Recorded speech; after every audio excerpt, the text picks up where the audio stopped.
Si vous venez de nous rejoindre, vous êtes bien sûr dans votre émission La Matinale et justement dans la rubrique Invité. Mesdames et messieurs, en ce début d'année 2026, le Bénin se prépare à des échéances capitales. Mais au-delà des calculs politiques qui se doivent nous occuper, c'est la solidité de notre socle commun, les droits humains. Comment voter dans la paix, le respect et l'inclusion pour nous instruire ce matin autour du thème de ce jour qui dit droits humains et processus électoral au Bénin, quelle garantir pour un scrutin inclusif et apaisé. Nous avons le plaisir de recevoir Monsieur Shadrach Agbetou. Il est juriste et spécialiste des droits humains. Bonjour et bienvenue. Merci, bonjour à vous.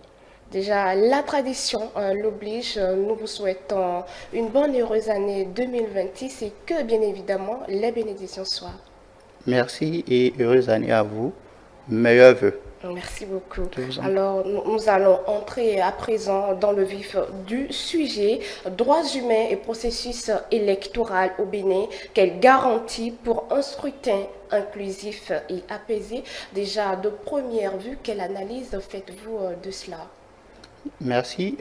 Il faut déjà comprendre ce que c'est que droits humains, ce que c'est que les droits humains et le processus électoral avant de déboucher sur les garanties. Exactement. Droits humains, c'est ces droits-là que nous avons du simple fait que nous sommes des êtres humains. Donc vous et moi, du fait que nous sommes vivants et viables, nous avons des droits. Et on classifie, sur un point de vue doctrinal, bien sûr, les droits humains en trois catégories. La première génération, les droits de la première génération, pardon, les droits civils et politiques. Et au nombre de ces droits, on peut voir le droit à la liberté d'expression, Exactement. le droit à la liberté d'association et le droit qui nous intéresse ici, le droit de vote.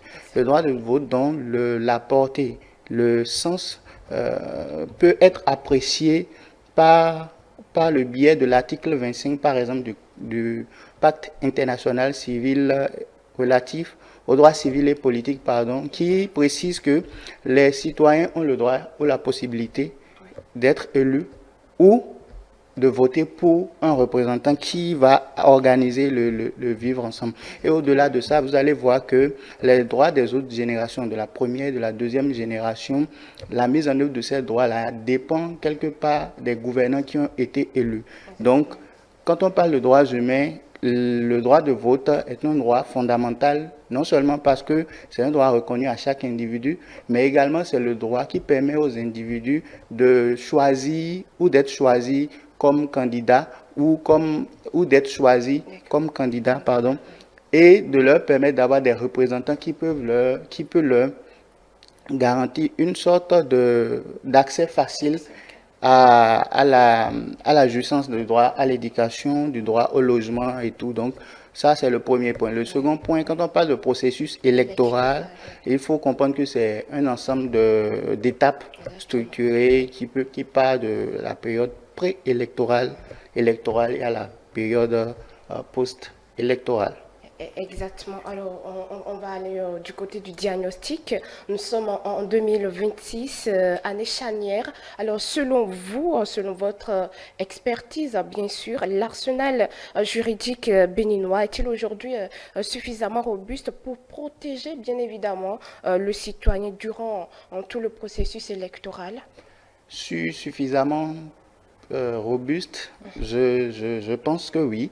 D'abord parce que d'un point de vue textuel, il y a une garantie qui est effectuée, c'est-à-dire que tout citoyen qui répond aux règles qui leur confèrent la qualité de votant, c'est-à-dire si vous avez 18 ans, vous pouvez voter. Et à cet effet, il y a une agence qui a produit un fichier électoral, notamment l'ANIP, qui a sorti une liste sur laquelle on peut voir les citoyens qui peuvent voter au cours de ces échéances électorales.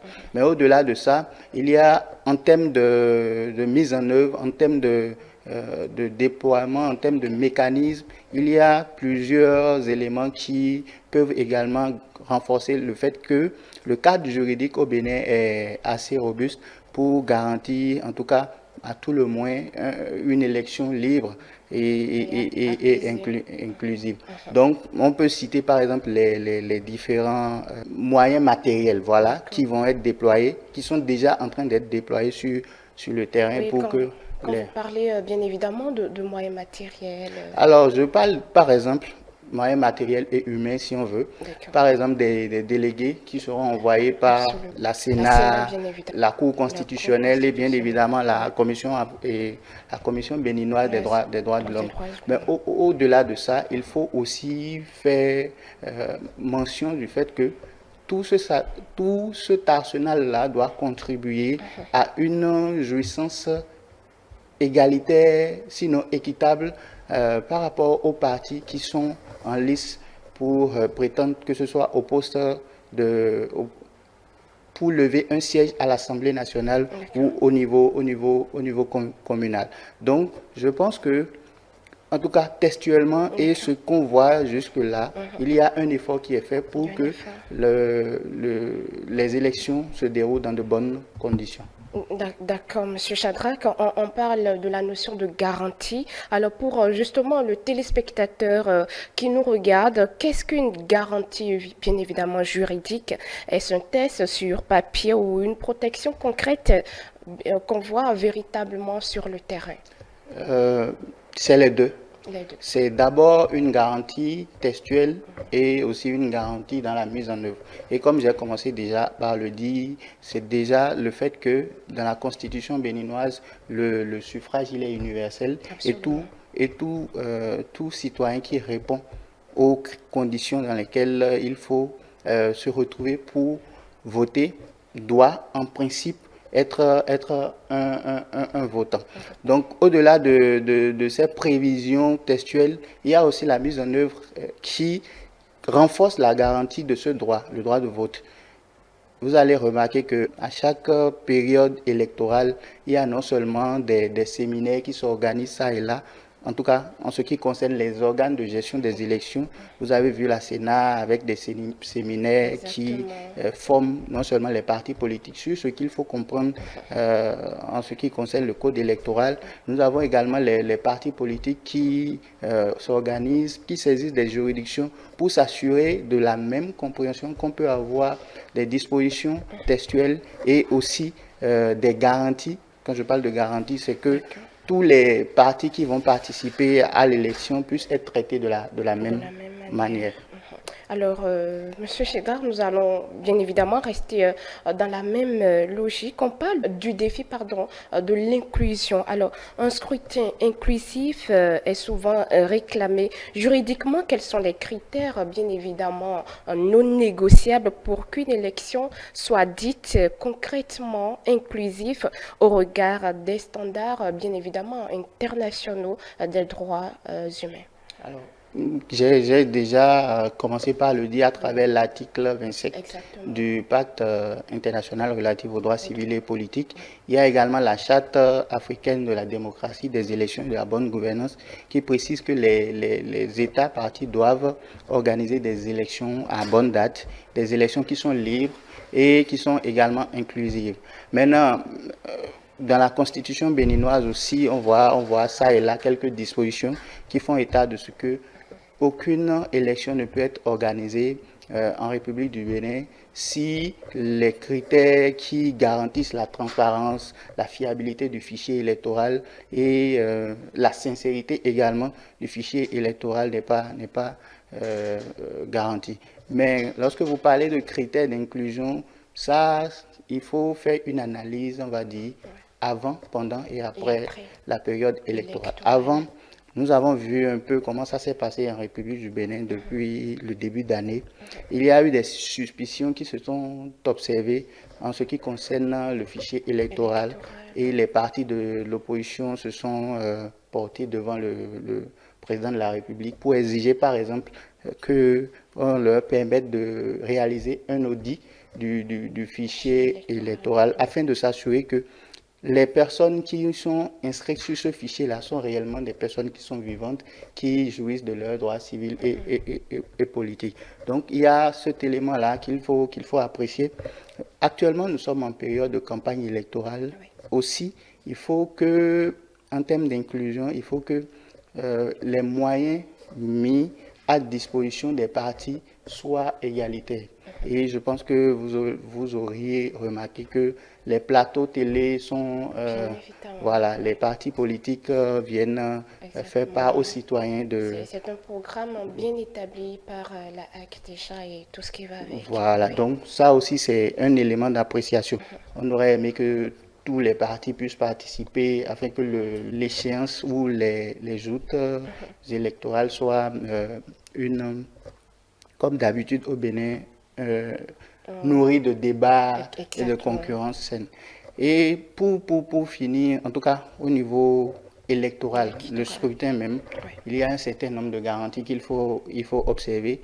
Il faut, au-delà de l'arsenal institutionnel, c'est-à-dire les coordonnateurs envoyés par la Sénat, la Cour constitutionnelle, la Commission béninoise des droits de l'homme, il y a également le fait que les partis en course, c'est-à-dire qui sont en train de, voilà, qui sont en lice, doivent également jouir des mêmes droits. Quand je parle de mêmes droits, il y a le fait qu'ils doivent, par eux-mêmes ou par des représentants, être sur le bureau de vote pour surveiller le dépouillement, le décompte des voix et tout ce qui va avec. Et aussi avoir la possibilité de faire des observations sur les PV de dépouillement et tout. D'accord. Donc, ces éléments mis ensemble garantissent, en tout cas à tout le moins, une inclusion relative. Exactement. Oui. Au départ, on parlait des droits humains ou quelque part, on a eu à noter la liberté d'expression.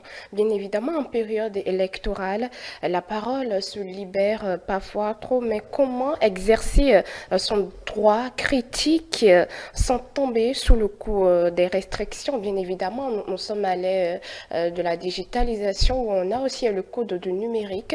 Comment, voilà, exercer son droit de critique sans tomber sous le coup des restrictions du code du numérique? Alors, cette affaire du code du numérique a suscité beaucoup de controverses, aussi bien au sein de nous en tant que militants, mais également au sein des universitaires. Mais l'essentiel qu'il faut retenir à ce niveau, c'est d'abord que la liberté d'expression ne doit pas être un tremplin pour être désagréable et pour en tout cas, porter de fausses accusations sur X ou Y. Mais la liberté d'expression, c'est cette liberté-là qui vous permet d'extérioriser votre pensée sans pour autant porter atteinte aux droits d'autrui et en restant, on va dire, courtois. Et pour finir, il y a aussi un élément qu'il faut que nos concitoyens comprennent, c'est le fait que lorsque vous publiez quelque chose sur les réseaux, vous devez être en mesure de justifier cela. Exactement. C'est-à-dire lorsqu'il y a par exemple une procédure judiciaire qui est enclenchée contre vous, vous devez pouvoir fournir les preuves de ce que vous dites. Donc, vous devez avoir une posture responsable sur les réseaux. Mais en période électorale également, ces conditions-là valent également parce que je pense que la concurrence, elle est saine. Depuis, on n'a pas observé les candidats, en tout cas les partis en lice, s'invectiver et tout. Donc, je pense que pour le moment, c'est ce qu'on peut retenir à propos de la liberté d'expression. Merci. Alors, nous y sommes. La réalité est aussi claire. Elle est là, on voit. Alors, quand on parle de droit de réunion, les meetings et les rassemblements sont en quelque sorte l'âme d'une campagne. Alors, quelles sont les limites que le droit, bien évidemment, impose pour concilier liberté de réunion et maintien à l'ordre public? Alors, sur la question, il faut reconnaître que la liberté de réunion est un droit fondamental garanti par la Constitution du Bénin, la Charte africaine des droits de l'homme et également le pacte international relatif aux droits civils et politiques, notamment en son article 22, je crois bien. Mais concrètement, il faut retenir que cette liberté-là n'est pas absolue. Elle n'est pas absolue. Elle n'est pas absolue parce que vous allez remarquer que l'organisation des meetings on va dire, est sujette à quelques règles que l'État se réserve le droit de fixer. Sauf que l'État, dans l'encadrement de cette liberté-là, ne doit pas être assez rigide. Est-ce que vous comprenez? Donc, c'est l'équilibre entre le droit de restreindre reconnu à l'État et le droit de garantir aux citoyens l'exercice de ce droit-là, qui doit être constamment recherché. Mais quand on applique cette règle-là à cette période électorale où on voit que depuis le 26 décembre 2025, la campagne électorale a démarré. Les partis en lice ont déjà le droit de se réunir avec leurs militants afin de partager en fait leur vision, leur programme, leur projet politique avec ces derniers.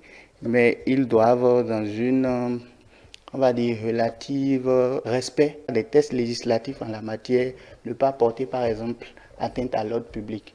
C'est pas parce que on vous reconnaît ce droit-là que vous allez, par exemple, au cours d'un meeting, casser des édifices, ou bien, vous l'auriez remarqué, afficher des trucs sur des panneaux, en tout cas, que l'État n'a pas autorisé. Est-ce que vous comprenez? Il y a une campagne qui est faite à cet effet pour que cette période électorale ne soit pas, par exemple, une période qui laisse libre cours à ces militants-là, militants des partis politiques, d'afficher par exemple les logos de leur parti sur les poteaux électriques et tout ça. Donc voilà un peu l'équilibre qu'il faut rechercher dans l'exercice en tout cas du droit à la liberté de réunion. D'accord, monsieur Shadrack Abitou, bien évidemment. Alors, on va parler du rôle des institutions et parlant justement de cela, on cite souvent la Cour constitutionnelle. Alors, en quoi cette institution est-elle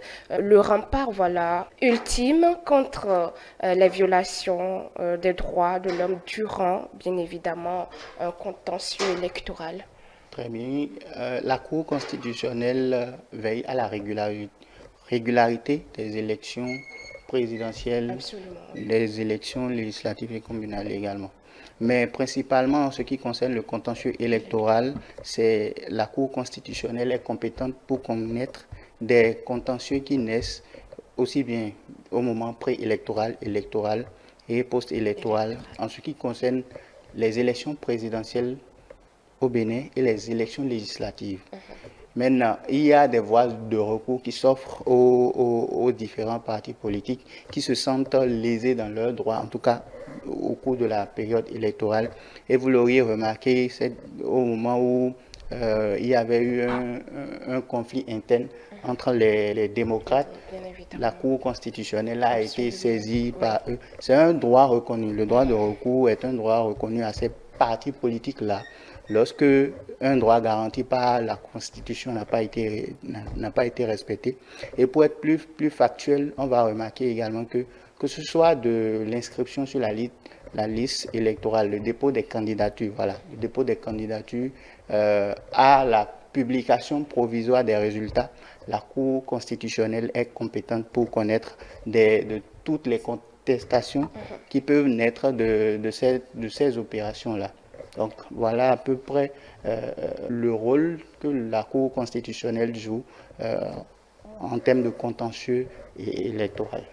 Du rôle de la Cour constitutionnelle durant ce processus. Nous allons à présent parler de la protection des minorités. Alors l'inclusion, c'est aussi la place des femmes et des jeunes. Nos lois actuelles offrent-elles de réelles garanties pour leur participation ou reste-t-il encore des barrières bien évidemment juridiques qu'on doit relever? Il y a deux niveaux d'analyse par rapport à cette question-là. Il faut d'abord voir ce que les textes prévoient et ensuite quel est l'accompagnement que les partis politiques mettent en place pour que les jeunes et les femmes aient leur place dans les instances de décision. Quand je prends le code électoral, il est prévu que dans chaque circonscription électorale, par exemple, il y a une place qui est réservée aux femmes. Absolument. Donc, obligatoirement, nous aurons à la prochaine législature au moins 24 femmes. Au-delà de ça, en ce qui concerne les jeunes, les élections communales et législatives, la barre est de 25 ans. Donc je pense que au niveau textuel, il y a quand même un effort qui est fait. Maintenant, dans le positionnement des jeunes et des femmes dans les instances de direction, que ce soit des partis politiques, également sur les listes électorales, c'est-à-dire chaque parti produit une liste ou de candidats qui doivent compétir. Est-ce que les partis politiques mettent en avant les jeunes? Est-ce que les partis politiques mettent en avant les femmes? Là, tout de suite, je n'ai pas de données à vous fournir, en tout cas de sources fiables pour justifier cela, mais ce que l'on observe, c'est qu'il y a une sorte de, on va dire, de génération qui est installée, qui prend du temps à partir, mais les jeunes s'efforcent. Les jeunes s'efforcent à prendre le flambeau et on va voir, je ne fais pas on va dire de promotion pour aucun parti, mais il y a un jeune qui, par exemple, est directeur national de campagne. J'ai oublié son prénom. Je me rappelle très bien. Voilà, donc, on va continuer. L'essentiel, c'est aussi le travail que les jeunes et les femmes doivent faire. Il ne faut pas que ces derniers puissent rester dans leur coin et attendre que l'État ou les parlementaires, par exemple, votent des lois pour leur permettre ou leur favoriser une place autour de la table, comme on dit, mais par leur action dans leur communauté, par leur capacité à influencer, en tout cas, les politiques publiques. Les jeunes peuvent et les femmes peuvent se faire une place sur le soleil. Exactement. On va parler de la veille citoyenne. Quel doit être, voilà, le rôle des spécialistes, comme vous d'ailleurs, et des organisations de la société civile pour servir de sentinelle durant les mois ou bien les jours à venir? Alors, le premier élément qu'il faut notifier, c'est déjà d'inviter les compatriotes à sortir massivement pour accomplir leur devoir citoyen, c'est-à-dire d'aller voter. Et au-delà de ça, il y a une veille citoyenne qui nous amène, par exemple, à nous assurer que les moments électoraux ne soient pas des moments où l'État, par exemple, s'arroge certains droits, mais quand même, en tant que spécialiste, c'est d'apprécier non seulement les dispositifs qui sont mis en place pour garantir une élection inclusive et libre et transparente, mais également de veiller à ce qu'il n'y ait pas, par exemple, de la désinformation pour empêcher ou trouver le motif pour ne pas que les citoyens sortent voter. D'accord. Le message d'action, bien évidemment, pour conclure, comment transformer, bien évidemment, l'intention de paix des Béninois, voilà, en une action citoyenne et responsable, bien évidemment, le jour du vote, et aussi, quel serait votre conseil final pour finir? Alors, comme je le disais, depuis 1990 à 2019, au moins, les périodes électorales sont des périodes de fête, de débat ouvert et de concurrence saine. Mon souhait est que cet état d'esprit ne nous quitte jamais, parce que c'est dans la convivialité que la paix s'installe. Et il faut que chaque parti puisse, dans la mesure du possible, mener ses actions dans le respect des autres partis afin qu'il n'y ait pas de conflit. Il y a la Cour constitutionnelle qui est là. S'il y a un problème, en tout cas au cours des opérations électorales ou de vote, qui peut garantir les droits aux citoyens. Mais conseil final, c'est que nous devons sortir pour aller voter et garantir que les personnes qui seront élues puissent répondre aux aspirations du peuple béninois.